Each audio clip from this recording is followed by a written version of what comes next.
네, 시청자 여러분 안녕하십니까? 주상전화, 주식상담 전화 목요일에 인사드립니다. 아나운서 권자연입니다. 자, 오늘 국내 증시 관망세 보였습니다. 참 시장 지지부진해서 내 종목 고민되시는 분들 정말 많으실 것 같은데요. 저희와 함께 그 고민 나눠보시면 좋을 것 같고요. 오늘도 다양한 투자 인사이트 준비했습니다. 2시간 동안 저희와 끝까지 함께 해주시길 바라겠습니다. 자, 그럼 시장 복귀부터 먼저 해봐야겠죠? 시장 리플레이 바로 열어보도록 하겠습니다. 오늘 장중에 2,700포인트를 잠깐 이탈하기도 했습니다. 코스피 잠깐 하락권에 들어섰지만 기관과 외국인의 수급 들어오면서 결국 2,707포인트에 마감했습니다. 그래도 블랙 먼데이 낙폭은 회복한 상태인데요. 앞으로 추가 상승이 나오려면 오늘 밤에 있을 잭슨홀 미팅에서의 파월 의장의 발언 굉장히 중요할 듯 하고요. 다음 주 엔비디아 실적 발표 있죠. 과연 반도체주들 끌어줄 수 있을지 여부도 굉장히 중요할 듯 합니다. 자, 그럼 오늘 시장 핫했던 섹터들 점검해보면서 내일 시장 좀 든든하게 대비해보도록 할게요. 오늘은 게임, 2차 전지, 그리고 콘텐츠 업종이 강했습니다. 특히나 어제부터 이 게임스컴 행사가 열렸죠. 이 게임주 전반적으로 오늘 매수가 들어오면서 모두 다 강세 움직임 보여줬습니다. 특히나 오늘 카카오게임즈의 레포트가 굉장히 핫했습니다. 이 게임주 내에서 상승률 상위 종목에 올라오면서 오늘 6% 넘게 올랐고요. 크래프톤은 오늘 2% 가까운 상승에 그쳤지만 오늘 52주 신고가 기록했고요. 또 W게임즈도 4.5% 가까운 강세를 시현했습니다. 게임주 전반적인 전략 한번 잠시 후에 세워보도록 할게요. 그리고 오늘 2차 전지 대형주들도 어제 이어서 강했습니다. 외국인과 기관의 수급 계속해서 들어오고 있는데요. 포드 같은 경우에는 전일 전기차 속도 조절론을 이야기했습니다. 하지만 SK온과 LG 에너지솔루션과는 전기차 배터리의 협력을 강화하겠다라고 밝혔는데요. 오늘 LG 에너지솔루션 어제 장대 양봉에 이어서 오늘도 3% 넘는 강세 시현했고요. 포스코홀딩스도 오늘 5% 가까운 상승 달력받았습니다. SK이노베이션은 오늘 장중에 잠깐 하락권에 머무르기도 했었지만 이내 상승하면서 2.31% 강세 움직임 보여줬습니다. 그리고 오늘 콘텐츠 업종도 정말 강했습니다. M83 오늘 신규 상장한 종목인데요. 더블 기록하기도 했었는데 상승 탄력이 조금 둔화되면서 공모가 대비해서 39% 상승으로 마감했고요. CJCGV는 호실적에 오늘 6% 가까이 상승했습니다. 그리고 예스24 오늘 상한가 기록했는데요. 피프티의 계약 소식이 전해졌습니다. 내일 시장까지 이 상승 계속해서 이어갈지 자세하게 지켜보시면 좋을 것 같습니다. 자, 그럼 오늘 이 세 가지 섹터 두 분과 함께 이야기 나눠보도록 할게요. 오늘 이지은 대표 그리고 이화진 과장님 나와주셨습니다. 두 분 어서 오세요. 네, 그럼 오늘 강했었던 게임 섹터 먼저 짚어보도록 하겠습니다. 어제부터 이 게임스컴이 개최가 됐습니다. 오늘 게임주 전반적으로 정말 강세였는데요. 이지은 대표님께 여쭤보도록 할게요. 사실 요즘에 정말 지긋지긋한 게 K세론이잖아요. 뭐 유한양행도 그렇고 이벤트가 있으면 이제 뭐 재료 소멸이 된 거 아니냐, 이제 게임주 보내줘야 할 때가 아니냐라는 의견들 굉장히 많이 나오고 있는데 대표님 어떤 전략 세워주시겠어요? 일단은 게임스컴에 대한 일정 중에 지금 좀 남아있는 부분은 결국에는 이제 어워즈에 대한 수상 여부가 좀 중요할 것 같은데요. 이 부분에 있어서도 생각을 해봐야 되는 건 지금 네고이즈의 피해 거짓 같은 경우엔 그때 3관왕을 차지했는데 아예 예상치 못했을 때 3관왕을 차지했기 때문에 주가가 굉장히 큰 폭으로 상승을 했는데 이미 이번에 게임스컴 행사를 앞두고 과연 펄어비스가 수상을 할 수 있을까? 그리고 이런 부분을 크래프톤에 대한 수상의 여부 이런 것들에 대해서 이미 시장에서는 기대감적인 측면이라고도 할 수 있겠지만 이미 마음적으로 이런 부분들이 주가에 어느 정도 뭐 반영이 되어 있을 수 있다라고 보기 때문에 이번에 수상 여부가 당연히 좀 중요할 것 같지만 만약에 수상을 하게 된다고 하더라도 그 부분에 있어서 파급력이 그때만큼 강할 수 있을 것인가라는 부분에 있어서는 조금은 의문이 든다라는 부분 좀 말씀을 드릴 수가 있을 것 같고요. 그리고 이번에 이제 하반기에 신작에 대한 모멘텀도 있기는 하지만 이번에 게임스컴 행사가 끝나고 나서 9월달, 10월달에는 이제 뭐 신작 나오는 출시에 대한 부분도 있지만 정말 막 크게 시장에서 다시 한번 휘어잡을 수 있는 이런 모멘텀에 대한 부분은 살짝 부재하고 오히려 11월 달에 이제 지스타에 대한 모멘텀 그때 되면 다시 한번 게임주들이 좀 훈풍을 불어올 수 있지 않을까라고 보고 있는데 그 공백기 동안 얼만큼 자신의 자리를 잘 지키고 있고 또 이미 게임이 이제 출시가 되고 흥행에 대해서 지속 여부성에 대한 부분들을 잘 이어오고 있는 기업들은 저는 하반기 에도 좀 괜찮을 수 있다라고는 보고 있는데 일단 게임스컴에 대해서는 뭐 재료 소멸에 대한 측면이라기보다는 일단 기대감적인 측면에서 많이 좀 축소가 됐다라고 보시는 게 맞을 것 같고요. 일단 남아있는 이제 뭐 수상에 대한 그 부분만 가지고 지금 바로 매수를 진입하기에는 좀 더 지켜봐야 되지 않나라는 의견을 드리고 싶습니다. 아, 네. 수상 여부가 중요할 것 같다. 뭐 펄어비스, 크래프톤, 넥슨이 후보에 올라와 있는데요. 수상 여부가 23일에 발표되는 만큼 다음 주 시장까지 좀 계속해서 지켜보시면 좋을 것 같습니다. 아, 그럼 이화진 과장님께도 여쭤보도록 할게요. 사실 오늘 크래프톤 같은 경우에는 거의 2% 가까운 상승에 그치긴 했지만 52주 신고가 기록했거든요. 네. 이렇게 크래프톤처럼 좀 실적도 잘 나오고 모멘텀도 잘 붙는 만한 좀 제2의 탑픽 종목이 있을까요, 과장님? 크래프트는 제가 알기로 이지은 대표님 탑픽으로 알고 있는 건데 네. 물론 이게 배틀그라운드 모바일이 작년 3분기 때부터 매출이 생각보다 굉장히 잘 나왔습니다. 뭐 인도양도 마찬가지겠지만은 지금 시장에서 기대하고 있는 거는 아까 자막에도 나왔던 뭐 인조이 그게 엔터테인먼트 부문 쪽에 노미네이트 이제 후보로 들어왔는데 이게 오픈월드 이제 시뮬레이션입니다. 물론 우리가 신주도 해봤고 뭐 유명한 GTA랑 뭐 비교하기는 좀 그렇긴 하지만은 뭐 제2의 GTA도 얘기가 나오고 있고 물론 아직까지는 그래픽이 조금 아쉬운 부분은 좀 없지 않아 있지만은 결국에는 새로운 장르에 대한 기대감이 조금 높은 부분이 아닌가라고 생각을 했을 때 지금 베타 테스터 쪽은 이제 크래프톤 나오고는 있습니다. 조금 기대를 해볼 수 있다라고 좀 보이고 있고요. 물론 이제 넥슨 게임즈나 이번에 펄어비스도 이번 기대가 있는데 이게 게임스컴에서 여기서 끝나는 건 아닙니다. 이게 10월, 9월 달쯤에 도쿄 게임즈가 열리게 되고 우리나라 11월쯤에 부산에서 지스타가 열리게 됩니다. 이게 아마 펄어비스 물론 제가 게임에 이제 아까 탑픽을 얘기했기 때문에 먼저 얘기하면은 국내에서는 탑픽은 그래도 펄어비스라고 좀 생각을 하고 있습니다. 지금 붉은 사막이 이번 후보 2개에 올라왔고 아마 지스타에서 이제 신작에 대한 출시를 아마 공개하지 않을까라고 생각을 하고 있는데 아까 네오이즈 피거지 얘기했지만은 그때 상관왕 이후에 주가가 70% 이상 주가가 올라왔습니다. 그만큼 신작이 이번에 어느 정도 시장에서 유저들의 반응이 있고 거기에 따라서 이제 유저들이 직접 우리 유튜브 같은 데에다가 얼마만큼 흥행을 하느냐에 따라서 향후에 기대감, 밸류가 충분히 나올 걸로 보이고 있는데 앞에서 얘기했던 것처럼 만약에 지난 네오이즈 같은 경우는 애초에 예상하지 못했던 상황에서 수상을 했기 때문에 주가가 더 올라갔다. 지금 상황은 네오지가 상관을 했지만은 결국 얼마만큼 판매가 됐는지 이미 숫자가 찍혀 있기 때문에 결국에는 상방이 여력이 굉장히 크다라기보다는 이 회사가 향후에 얼마만큼 비용의 원가 절감이 될 수 있는지 여부도 저는 굉장히 좀 중요하다라고 보고 있기 때문에 일단 탑픽은 좀 펄어비스라고 말씀드리겠습니다. 아, 네, 알겠습니다. 그럼 과장님은 이제 잠깐 쉬어갈 거다라는 의견에 동의를 하시는 건가요, 과장님? 일단은 전반적인 게임 산업에 대해서는 저는 고민이 있다고 생각을 하고 네. 있습니다. 그 이유가 뭐냐면은 제가 아마 항상 주상전에서 얘기를 했던 게임 산업은 탈중국화다.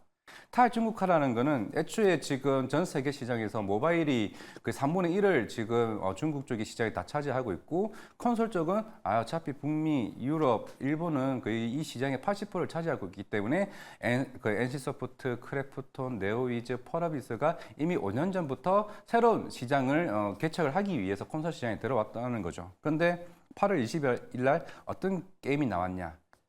중국에 있는 게임 사이언스가 만든 검은 신화 5곡이라는 그 게임이 나왔습니다.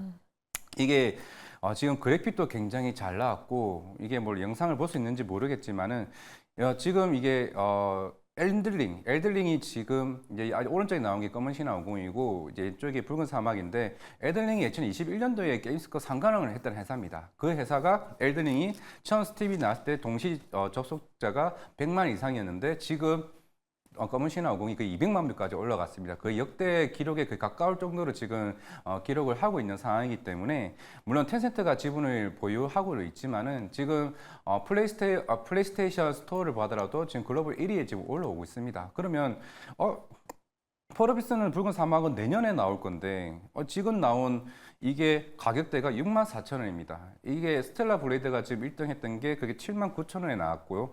그리고 네오지가 피해 거짓 나왔을 때 69,000원입니다. 근데 이 게임이 가장 최근에 나왔고 그래픽이나 게임성이 굉장히 좋음에도 불구하고 낮은 가격에 나왔다. 생각보다 이 K 게임에 대한 위기도 좀 점쳐볼 수 있지 않을까. 만약에 이 이후에 중국에서 게임이 콘솔 쪽 시장이 넓어지게 된다라고 하게 되면은 조금은 중장기적으로는 고민을 해볼 필요가 있는 산업이 아닌가 생각을 하고 있습니다. 아, 네, 알겠습니다. 이렇게 게임주 전반적인 이야기 들어봤습니다. 오늘 게임주 내에서 가장 핫했던 종목 바로 이 카카오 게임즈였죠. 그동안의 하락을 딛고 오늘 엄청난 장대 양봉을 보였습니다. 증권가에서 레포트가 나왔는데 카카오 게임즈를 사야 하는 세 가지 이유에 대해서 설명을 하고 있더라고요. PBR이 정말 저평가돼 있다. 그리고 2025년에 대형 신작이 3개가 남아있다. 그리고 지배구조 개편도 예정돼 있다라는 이런 이유에서 목표 주가를 2만 원 이상까지 올렸습니다. 이지은 대표님께 여쭤보도록 할게요. 좀 하나하나 자세하게 짚어보면 증권사가 제시한 목표 주가까지 가능할까요? 일단 워낙 많이 빠져 있기 네. 때문에 가격적인 부담감은 없는 부분은 맞기는 하지만 일단 2만 원까지에 대한 상승에 대한 여력은 있다라고 보지만 추세적으로 시세를 계속 이어가기에는 지금 워낙 카카오 그룹주에 대한 투자자들의 투심 자체가 별로 좋지는 않을 것 같아요. 그래서 만약에 게임주에 대해서 매수를 한다라고 했을 때 많이 빠졌다라는 이유로 카카오 게임즈를 매수한다? 이 부분에 있어서는 저는 조금은 보수적으로 일단은 좀 보고 있고요. 근데 외국인과 기관의 매수세는 어느 정도 최근 들어서 좀 유입되는 흐름이 있고 전반적으로 2025년을 기점으로 해서 긍정적인 전망치가 많이 나오기 때문에 어느 이제 폭발적인 매수세는 아니더라고 하더라도 많이 빠져 있는 구간에서 어느 정도의 수급적인 유입은 좀 가능할 수 있지 않을까라고 보고 있고요. 향후 카카오 게임즈는 시장에서 보여줘야 될 게 너무나 많지 않을까라고 생각을 하는데 지금의 이 가격대에서는 이미 검증이 돼서 시세가 앞으로 나온다라기보다 우리가 기대감적인 측면으로 지금 경영진에 대한 교체, 이런 체질적인 개선에 대한 부분, 그리고 신작이 2025년에 대해서 만약에 3종이 출시하게 된다라고 한다면 이 부분에 대해서도 흥행 여부와 상관없이 일단 좀 긍정적으로 좀 초점이 맞춰져 있는데 이 또한 저는 많이 빠져 있기 때문에 어느 정도는 좀 긍정의 무게를 싣고 보는 시각이 더 많은 게 아닌가라고 생각이 들어서 일단 가격적인 메리트는 있다라고는 보지만 시세가 이대로 계속해서 좀 이어서 굉장히 강하게 연속성을 보이기에는 좀 게임주 한창 잘 갈 때 왜 뒤늦게 이렇게 움직이나라는 네. 생각도 좀 들어서 저는 시세의 연속성에 대해서는 좀 보수적인 의견을 드리고 싶습니다. 네, 알겠습니다. 좀 카카오 게임즈 보수적으로 말씀해 주셨는데 이화진 과장님의 의견도 궁금해요. 이렇게 세 가지 이유에 대해서 설명하고 있고 뭐 PBR 1배 미만이면 정말 저평가되어 있는 건 맞긴 한 것 같거든요. 하지만 요즘에 뭐 오딘 출시 지연 이야기도 나오고 있어서 카카오 게임즈 접근해도 될까 하시는 분들 많으실 것 같은데 어떤 전략이 유효할까요? 게임주를 굳이 사야 된다라고 하게 되면 차라리 크래프톤이나 펄어비스가 좀 생각을 하고 있는데 네. 카카오 게임즈는 물론 아직 이게 어떻게 되는지 모르겠지만 아키에이지워 이것도 지금 NC서포트랑 소송이 걸린 걸로 알고 있고 물론 이제 2, 3년 전에 아마 기억을 하실 겁니다. 위메이드와 카카오 게임즈는 보라 코인이죠. 그걸 코인이 온보딩을 시켜서 블랙체인 사업을 통해서 이게 수익을 극대화시키는 게 하나의 주 모델이었습니다. 정확하게 지금 보라 3.0으로 아마 기억을 하고 있는데 그게 그 애초에 수익 모델 비즈니스 모델 자체가 결국엔 부러졌다고 생각을 하고 있습니다. 결국 아직까지는 게임주에 대한 영업이익이 큰 폭으로 개선하지 못하고 있는 상황이기 때문에 주가도 이미 이게 2021년이면 아마 이때 막 피크였던 것 같습니다. 그때 처음 막 보라코인이 1,800원 갔대 그 시점이었고 지금은 그 200원 이하이지 않을까 좀 생각을 하고 있는데 이메이드가 주가를 강하게 못 갔던 것 결국 이미스 코인이 안 갔기 때문에 결국 펄어비스와 크래프톤과의 이 회사는 같은 게임 섹터이긴 하지만은 비즈니스 모델 자체가 전 다르다고 생각을 하고 있습니다. 물론 오딘이 주 수입원이었고 향후에 신작들이 나왔던 아키에이지워나 이런 회사들이 계속 이런 소송 이슈다 말리다 보니까 결국 수익성이 계속 악화되는 모습이 나왔다. 아까 앵커님도 말씀하셨지만은 북미 쪽이랑 특히 오딘은 대부분의 국내보다는 해외 유럽이나 북미 쪽에 대한 매출이 더 큰 걸로 알고 있습니다. 그쪽이 이제 지연이 됐다라고 하는데 물론 오늘 게임 애널이 뭐 이 정도면은 충분히 살만하다고 얘기를 하고 있는데 싸서 산다라기보다는 저는 제 생각에 차라리 다른 종목에 더 기대감이 큰 종목들로 사는 게 더 낫지 않을까. 왜냐하면은 게임사들은 그만큼 이런 비용이 하나 들 때마다 거의 몇천 원씩 비용이 드는데 당연히 그게 앞서 나가는 업체들은 계속 앞서 나갈 수밖에 없다라고 좀 생각을 하고 있기 때문에 뭐 시프트도 물론 지금의 흥행이 두 개로 인해 가지고 차기에 대한 R&D 비용이 훨씬 더 많이 쓸 수 있다는 점을 감안을 해봤을 때는 카카오 게임즈의 반등이 그렇게 쉬울까? 저는 2차 전지랑 좀 비슷하다고 생각합니다. 아, 네, 알겠습니다. 두 분 모두 좀 카카오 게임즈에 대해서는 보수적인 의견 남겨주셨습니다. 안 그래도 지금 홍님께서 게임주는 변동성이 너무 심해서 무서워서 매수 못하셨다라고 이렇게 말씀 남겨주셨는데요. 뭐 지스타 모멘텀도 있고 조금 잠시 쉬었다가 잠시 뒤에 좀 들어가시는 게 좋을 것 같다. 탑픽 종목으로 뭐 크래프톤이나 펄어비스 말씀해 주셨습니다. 자, 그럼 다음으로 2차 전지 섹터 한번 점검해 보도록 할게요. 어제부터 LG 에너지 솔루션 장대 양봉 나오고 있습니다. 오늘도 3% 넘게 상승했고 LG 화학도 동반해서 급등세 보여줬는데요. 이재은 대표님께 여쭤보도록 할게요. 외국인 기관 매수가 2차 전지 대형주로 계속해서 들어오고 있어요. 2차 전지 이제 좀 드디어 반등이 시작이 된 건지 대형주 위주로 조금 보면 좋을까요, 대표님? 일단 굉장히 좀 2차 전지는 좀 예민한 섹터가 아닌가라는 네. 생각이 드는데 저는 개인적으로는 지금 이 현상에 대해서 시세적으로 연속적으로 강하게 시장에서 2차 전지가 주도할 수 있냐라는 부분에 있어서는 조금 더 지켜볼 필요가 있다라고 생각이 들고요. 특히 엔비디아 실적 발표 기점으로 해서 만약에 이제 가이던스에 대한 부분이 시장이 원하는 것 이상으로 제시가 되거나 여러 가지 좀 우호적인 환경들이 반도체 쪽으로 간다라고 한다면 통상 2차 전지와 반도체는 시속 게임처럼 움직이는 경우가 많았기 때문에 수급의 이동이 다시 한번 반도체 쪽으로 가게 되면 2차 전지 관련된 종목들은 또 지금 들어왔던, 지금 유입됐던 수급이 또 빠져나갈 수 있는 것도 어느 정도는 저는 염두를 해둬야 되는 상황이라고 생각이 들고요.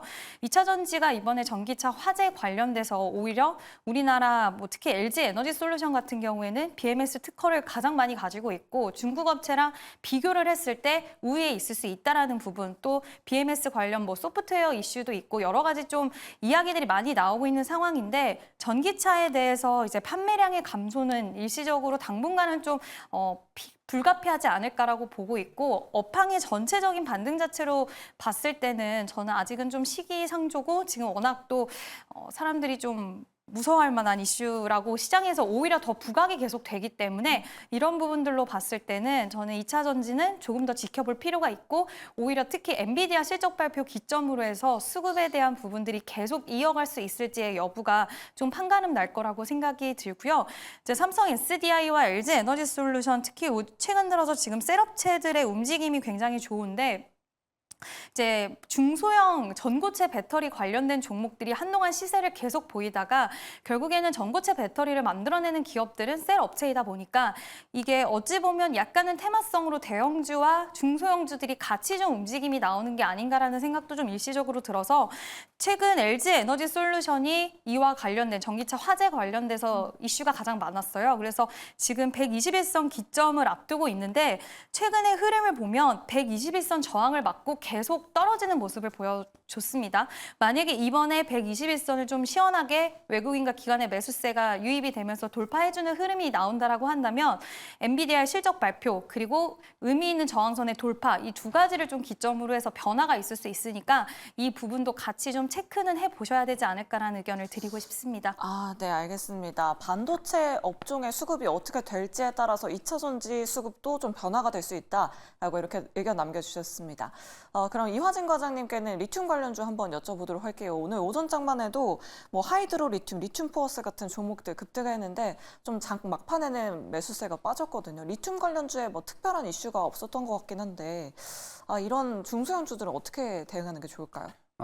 결국에 리튬 가격이 굉장히 민감할 수밖에 없다고 생각을 하고 있고 결국에는 이제 수직 계열로 전체적인 전기차에 대한 판매 데이터가 빠르게 좀 반등이 되어줘야 되는 상황이긴 하지만은 판매 데이터가 물론 지금 잘 나온다고 하더라도 수익성이 마진 자체가 줄어들게 되면은 결국에는 배터리 가격이나 아니면 양극재 가격이나 결국 소재에 있는 리튬 가격까지 마진 자체가 줄어들게 되었을 때는 결국에는 수익성이 굉장히 좀 안 좋아진다고 좀 생각을 하고 있습니다. 뭐 리튬 피어스나 하이드로 리튬 사실 이미 작년에 엄청나게 수급의 영향으로 주가가 많이 폭등을 해야 한 만큼 만큼 과연 실질적으로 이 회사의 가치 밸류를 매길 수 있을까에 대한 것도 저는 굉장히 좀 수긍이 가는 부분이긴 합니다. 왜냐하면은 지금 당장의 매출이 나올 수는 없다라고 생각을 하고 있고, 그러면은 작년에 주가만큼 매물이 굉장히 많았던 측면이 있는 상황이기 때문에 결국에는 지금 양극재도 지금 마찬가지입니다. 에코프로 비엔도 실적이 안 나올 수밖에 없죠. 왜냐면은 전기차, 테슬라도 마찬가지겠지만 워낙 이제 저가 가격 정책으로 인해서 마진 자체가 줄어들다 보니 이번 LG 에너지 솔루션 실적 완전 이제 컨센보다 하회되는 모습을 보였었죠. 그리고 그러다 보면은 양극재까지 마찬가지고. 그럼 당연히 리튬 업체는 아직까지는 저는 쉽지 않다라고 생각을 하고 있습니다. 아마 제일 마지막 단의 수익성이 개선되지 않을까 생각을 하고 있는데, 물론 이제 LG 에너지 솔루션이 3분기, 4분기에 조금 반등하는 흐름이 나온다라고 하게 되면은 뭐 리튬 같은 경우는 적어도 내년 초나 아니면 올해 말에 조금 반응이 조금씩 나올 수 있다라고 보이고 있는데, 굳이 저는 리튬을 사야 될까 하는 고민보다는 차라리 그럴 거면은 배터리 업체들이나 아니면 향후에 전고체 관련된 신성장 산업에 대한 투자하는 게 낫지 않을까 생각을 하고 있습니다. 아, 네. 그러면은 과장님도 LG 에너지 솔루션을 탑픽으로 해주시겠어요? 일단은 고객사가 가장 많고, 네. 거기에다가 지금 최근에 외국인 수급도 굉장히 많이 들어오고 있습니다. LG 에너지 솔루션이. 물론 이제 애초에 콩쿨에서 얘기했던 것처럼 뭐 3분기 때 충분히 회복세가 나온다라고 하게 되면은, 물론 지금 당장의 바닥이라 말할 수는 없고, 물론 차트적으로도 지금 거의 이미 저항단은 다 걸려 있다고 생각하고 있습니다. 오늘 상승을 하면서 만약에 이거를 어느 정도 돌파를 한다라고 하게 되면은 어느 정도 2차 전지에 대한 수급 여부는 충분히 올라올 수 있지 않을까라고 생각을 하고 있습니다. 아, 네, 알겠습니다. 이렇게 리튬 관련주들까지 체크해봤고요. 오늘 SK 이노베이션 장중 변동성이 굉장히 심했습니다.